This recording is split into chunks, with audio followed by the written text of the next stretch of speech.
I grew up with photography because both my grandfather and my father were photographers. Nonetheless, I resisted becoming a photographer myself until I left school because art photography, such as I was interested in, was not what we did in my family. My father is an advertising photographer.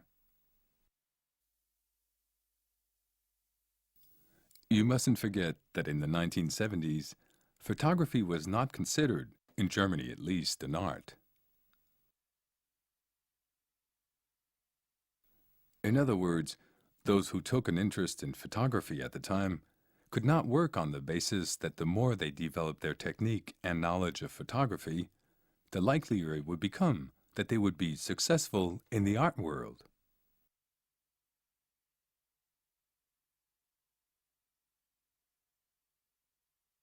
We thought that we had to interpret reality in order to develop any kind of artistic expression.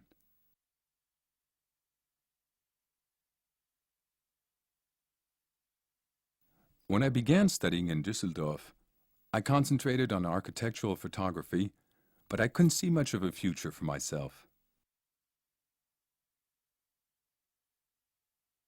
It was only after about 2 or 3 years that I began to devote myself to landscapes. At the time, I spent all my time driving around Düsseldorf and the Ruhr Valley, taking photos of landscapes.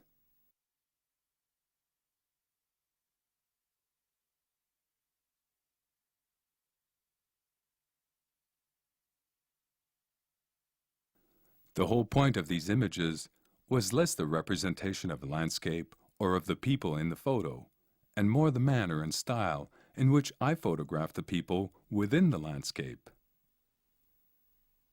In other words, I always kept my distance, so much so that at first sight, it's not obvious that there are people in the landscape.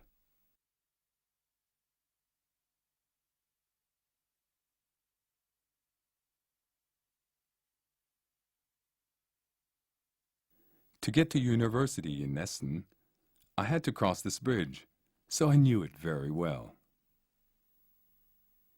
And maybe on the 10th time, I was standing in front of the bridge.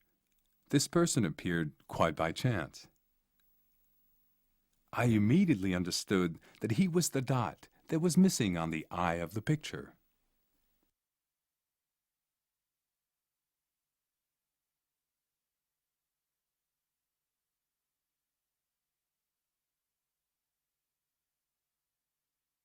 What particularly interests me about this photo is that it is almost certainly a functional and technocratic 1970s building.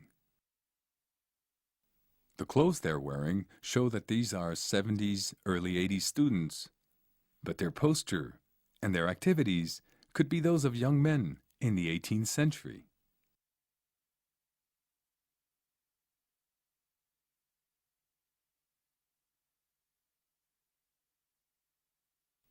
Normally, I try to avoid people who stick out of a crowd or who look at the camera. I prefer to focus on the group.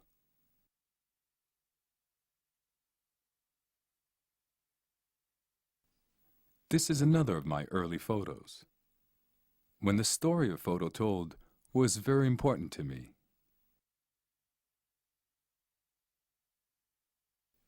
If I found myself somewhere like this nowadays, I'd probably lose the cable car and would just concentrate on the landscape.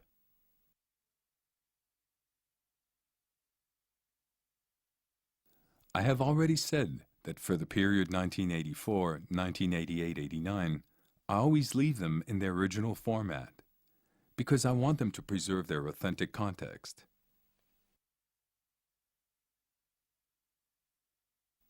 Nowadays it's different. I hardly work with small formats anymore. What I mean is that I've got certain habits, and I definitely choose subjects that lend themselves to larger formats.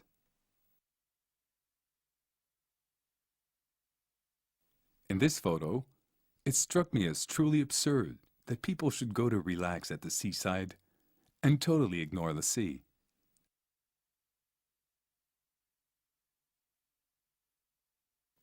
Generally, when I take a shot from a high angle, I try not to eliminate the horizon, because if I arbitrarily cut an image on every side, as I did here, the result is second-rate, because it leaves an overly subjective extract of an image.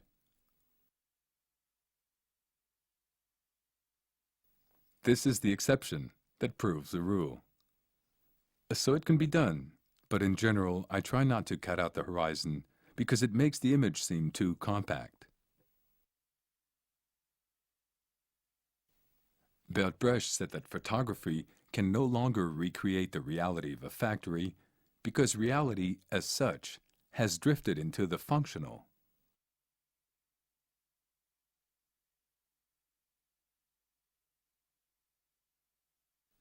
If I select 5 factories out of 100 or so, it is because I have a very precise idea of what I'm looking for. I only allow reality to influence me in very particular circumstances. Either I have a very precise picture of the modern factory, or I fall back on an image that is universally valid.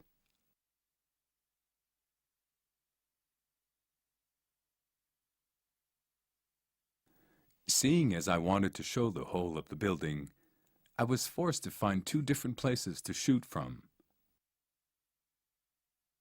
One on the right and one on the left.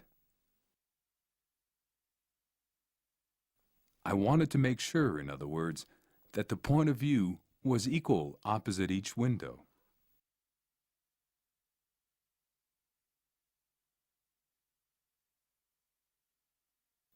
I don't think it's chance that made me choose this building. Of course, for me, it was the ideal location, because it is the representation of the encyclopedia of life. When you look at the original shot, there are millions of different objects to see. Of course, I believe that images like this one express something about the state of society. You can certainly discern the obsession with consumer goods that is predominant in society.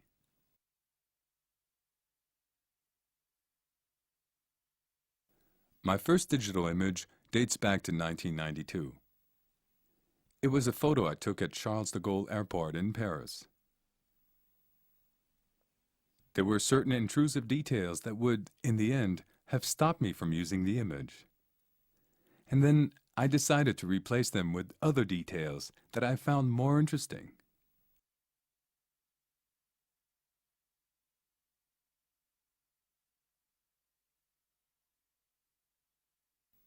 That's not to say that I touch up all my photos digitally. A great many of them are still produced by conventional means and are never retouched, and when it comes down to it, it is impossible to say which have been touched up and which haven't.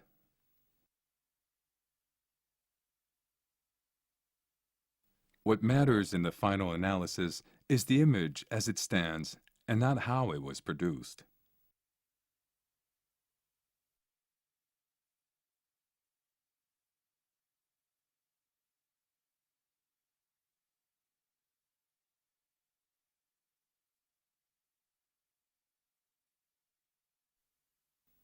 This photo is the result of a lot of hard work. On my first visit to the Parliament building, I shot at night, which, because of the darkness, meant there were no reflections of the outside.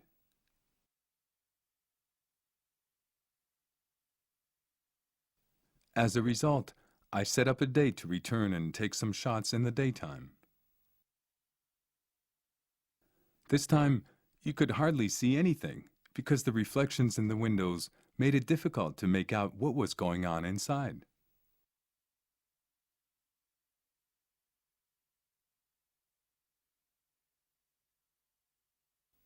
So we kind of improvised the situation using daylight and mirrors on the middle part of the photo.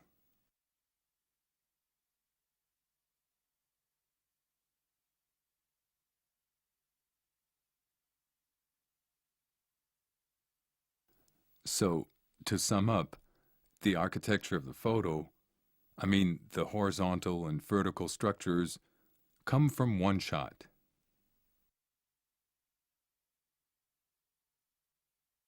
The lower section and what's on the left of the photo were shot in the daytime. The upper section with the visitor's terrace was shot at night.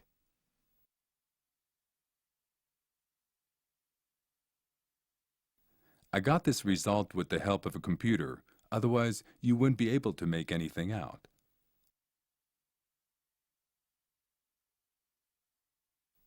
I took this picture bearing in mind the way it would be exhibited. For example, I produced this image by combing several times over the Hong Kong-Shanghai Bank. A totally different subject. A solid subject.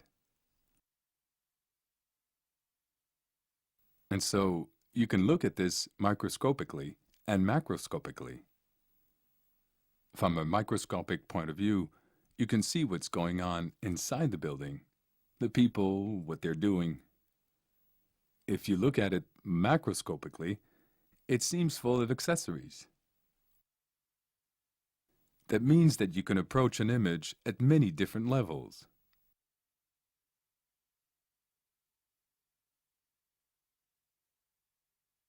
For example, if you look closely at this image, you realize that it is in fact a road. You can see the tire marks. That is very important for me. Although there are no people in the landscapes, you can discern, most of the time, traces of people within the landscape. I feel a bit like a recording device, expressing the spirit of the time in my own particular way. This return to aesthetic forms that have stood the test of time is, in my opinion, widespread in art today.